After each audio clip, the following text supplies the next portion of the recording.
श्री गजानन विजय ग्रंथ अध्याय 13. श्री गणेशाय नमहा. हे संत वरदा श्रीधरा, हे दयेचे सागरा, हे गोप गोपी प्रियकरा, तमाल निळा पावहरी. तुझे ईश्वत्व पाहण्याकरिता जेव्हा झाला विधाता, गाई वासरे चोरिता यमुना तटी गोकुळात, तेव्हा तू निजली लेकर करून गाई वासरे होऊन ब्रह्मदेवा कारण आपले ईशत्व दाविले. दुष्ट ऐसा कालियाला यमुने माझी तुडवून भला, रमण कद्विया धाडीला गोप निर्भय करण्यास, तेवी माझ्या सुदैवा तुडवून या वासुदेवा, दासगणू हा करावा निर्भय सर्व बाजूंनी. मी अजाण भक्त तुझा हरी, परी देवा कृपा करी, मी आहे अनाधिकारी योग्य न तुझ्या कृपेस. ऐसे जरी आहे सत्य परी नको पाहुस अंत, माझी चिंता वार त्वरित आपुल्या कृपा कटाक्षे. आता श्रोते सावधान बंकट हरी लक्ष्मण, विठू जगदेवादी मिळून गेले वर्गणी जमवावया. भाविकांनी वर्गणी दिली, कुत्सितांनी कुटाळी केली, वर्गणीची काहो पडली जरूर तुमच्या साधुस्तव. गजानन म्हणता महासंत, जे न घडे ते घडवीत, मग त्यांच्या मठाप्रत वर्गणी ही कशाला. कुबेरतून त्यांचा भांडारी, मग कशास फिरता दारोदारी. चिठ्ठी कुबेराच्या वरी करा म्हणजे काम झाले. ऐसे ऐकता भाषण जगदेव बोलला हसोन, या भिक्षेचे कारण आहे तुमच्या बऱ्यासाठी.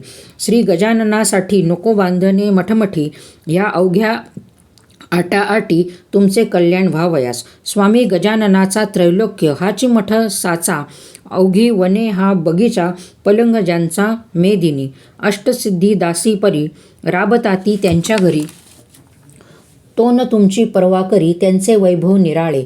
सविता सूर्य नारायण त्यासी दीप कोठून, प्रकाश देऊ शकेल जाण प्रतिकार करण्या तुमचा. तो मुळीच प्रकाशमयी त्याच्या दीपाचे काज काही, हल करा तो कोठून होई सार्वभौम्या भूषविता.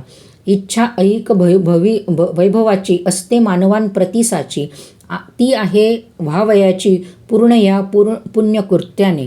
रोग बरा करण्याभली औषधनाचीही योजना केली, प्राणासाठी नसे झाली ती हे ध्यानी धरा हो. रोग भय शरीरास नाही मुळीच प्राणास, जन्म मरण हेही त्यास नाही मुळी राहिले. तैसी तुमची सुसंपन्नता रक्षण व्हाया सर्वथा, पुण्यरूप औषधी आता मिळणे भाग आहे की. संपन्नता हे शरीर, रोग त्याचे अनाचार, त्याचा नाश होणार या पुण्यपुरुष औषधीने. म्हणून पुण्य संचय करा, कुतर्क ना चित्ती धरा, पुण्य मेदिनी माझी पेरा, करा आपुल्या संपत्तीचा. वीज पेरिता खडकावर ते वाया जाते साचार, त्यास कधी ना येणार मोड हे ध्यानी धरावे.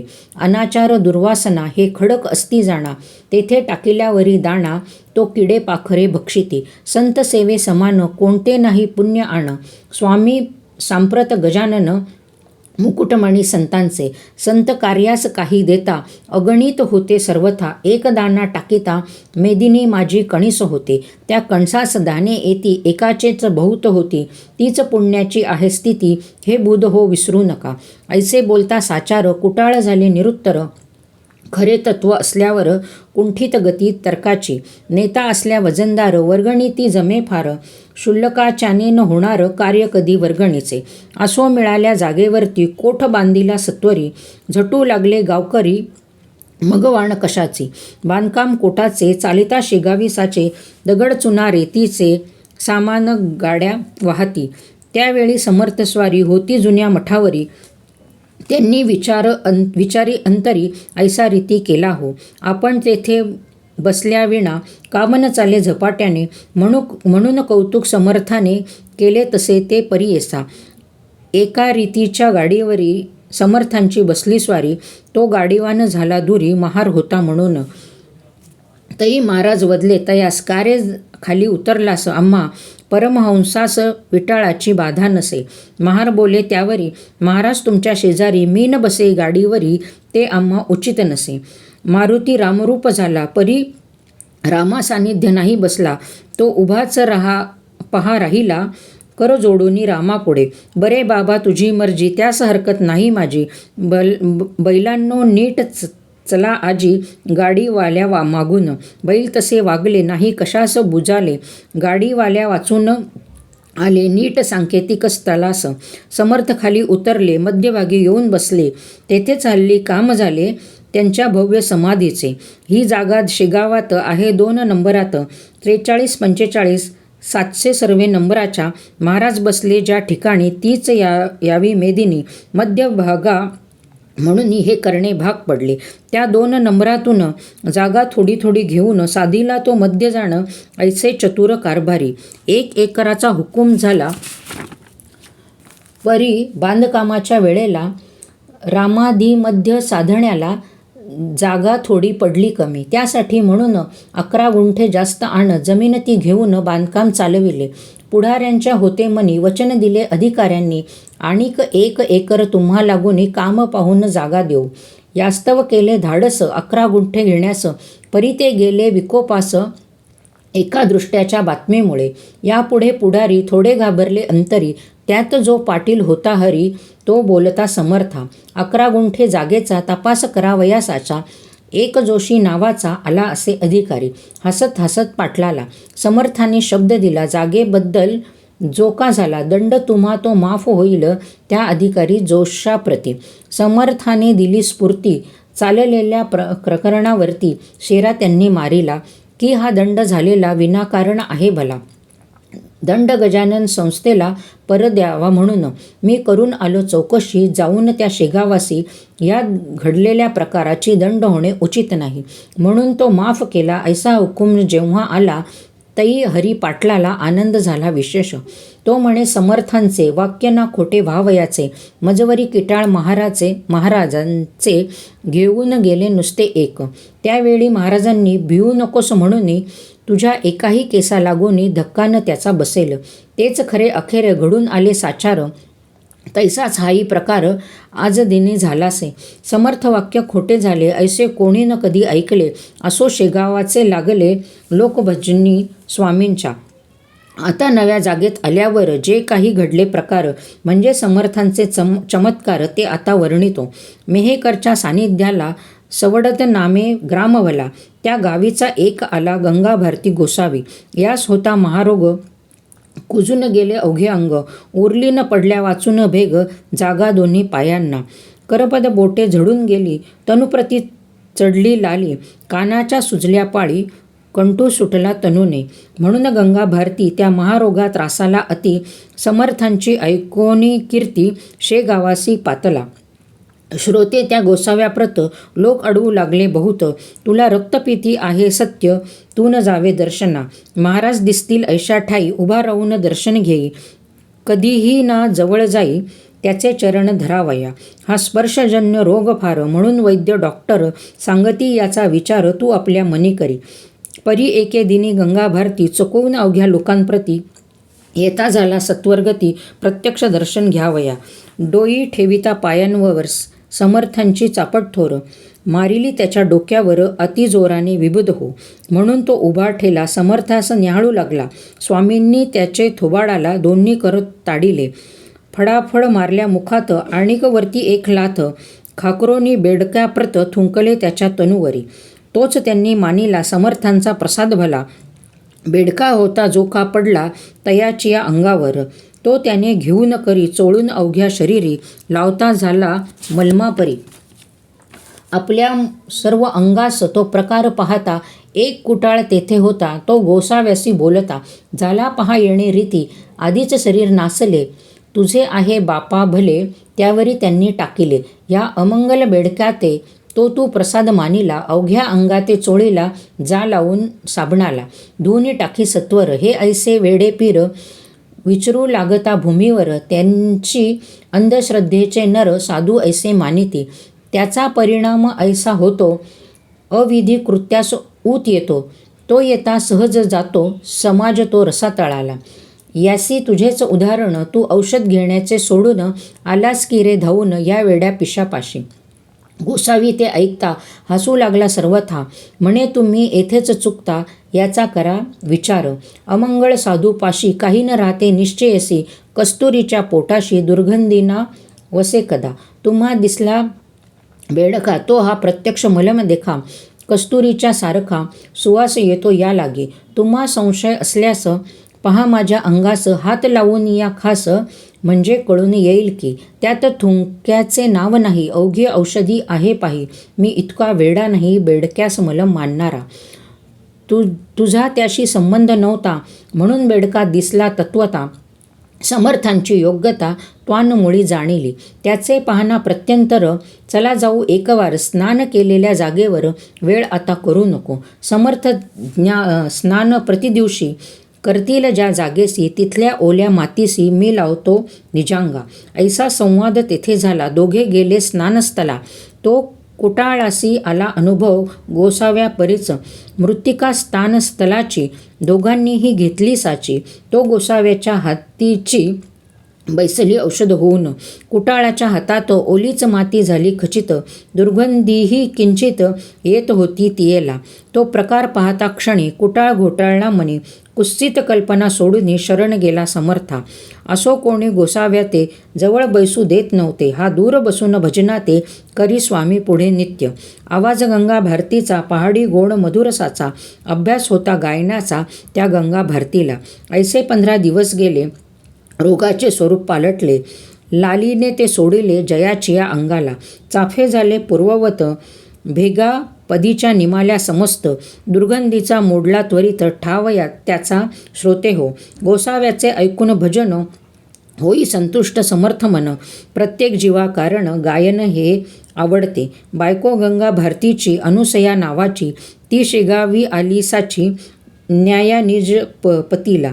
संतोष भारती कुमार होता तिच्याबरोबर. येऊन पतीस जोडले कर, चला आता गावाते. तुमची व्याधी बरी झाली ती मी दृष्टी पाहिली. समर्थ साक्षात चंद्रमौळी आहेत हेच खरे असे. मुलगा तेच बोलला म्हणे बापा गावी चला. पुसून गजानन महाराजाला येथे राहणे पुरे झाले. गंगा भारती म्हणे त्यावर मला नका जोडू कर.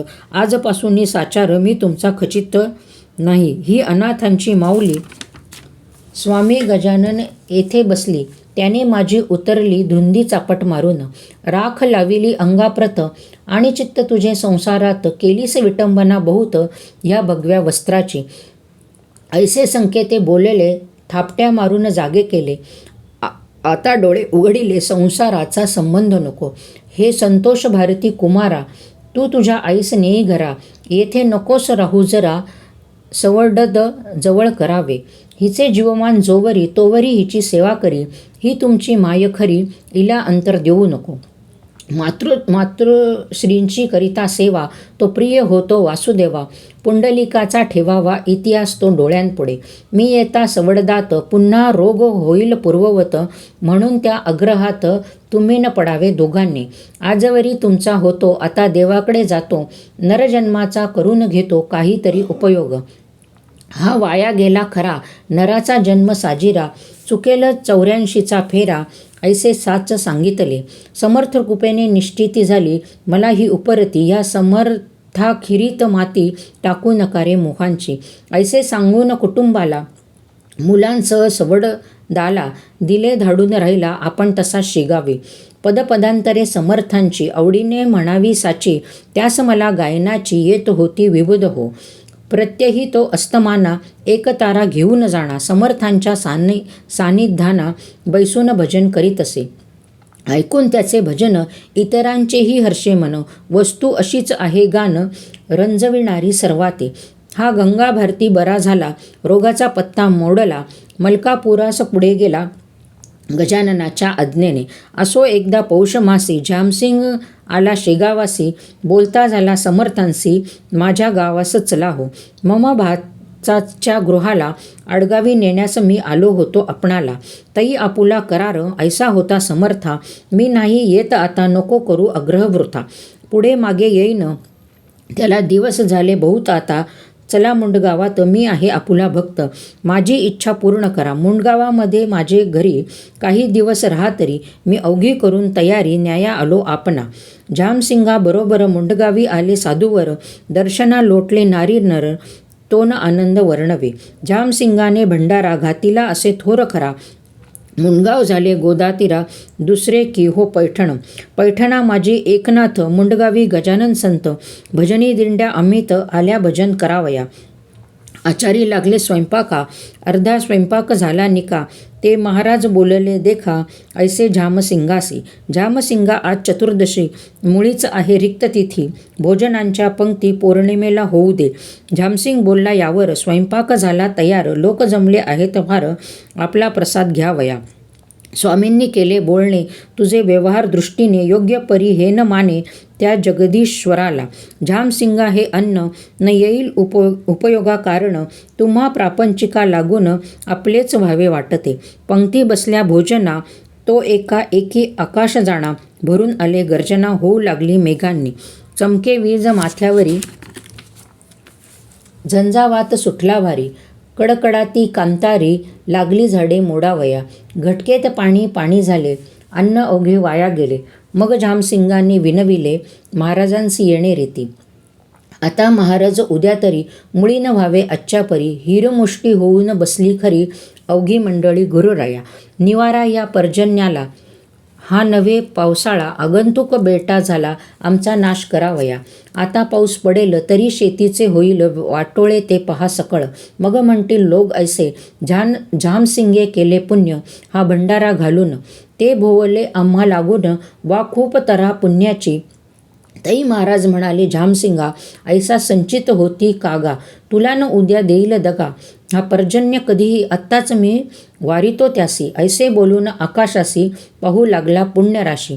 तो आभाळ फाकले, मेघ क्षणात निघून गेले, सर्व टाही ऊन पडले, ते एका क्षणात झाले. अगाध सत्ता संतांची. दुसरे दिवशी पौर्णिमेला थोर भंडारा पुन्हा झाला, तो नियम चालला अजून या मुंडगावी. झामसिंगाने आपली इष्टेत सर्व अर्पण केली, महाराजांचे चरणी भली त्या मुंडगाव ग्रामात. लोक त्या मुंडगावात समर्थांचे झाले भक्त. पुंडलिक भोकरे म्हणून त्यात एक जवान पोऱ्या असे. हा उकिरड्या नामक कुणब्याचा पुत्र एकुलता एकसाचा, भक्त झाला महाराजांचा ऐन तारुण्या माजारी.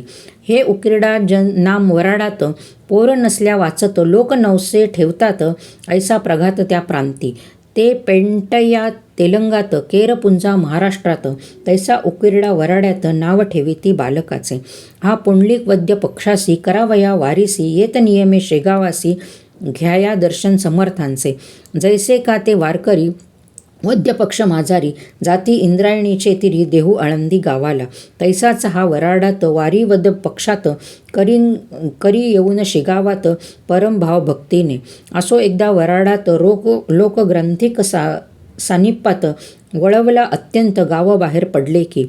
या तापात ऐसे होते, प्रथमतः थंडी वाजते, मग ज्वराने तप्त होते, डोळे होती लाल बहु, आणि कोठेतरी सांध्यावर ग्रंथी उठे सत्वर, ती होता करी जोर वात तिच्या मागोनी. मग रोगी वरळतसे, शुद्धीनं काही राहत असे, तलखी अंगाची होत असे, बेशुद्ध होई क्षणाक्षणा. पूर्वी हा रोग विपरीत नव्हता भरतखंडात, त्याचा वास युरोपात होता मोठ्या प्रमाणी. ती साथ इकडे झाली, गावोगाव पसरली, त्याच्या प्रतिकारा सोडून दिली लोकांनी ती घरेदारे. त्या दुर्धर साथीची स्वारी आली पहा मुंडगाववरी, तो पुंडलिकाची आली वारी, शेगावास निघाला.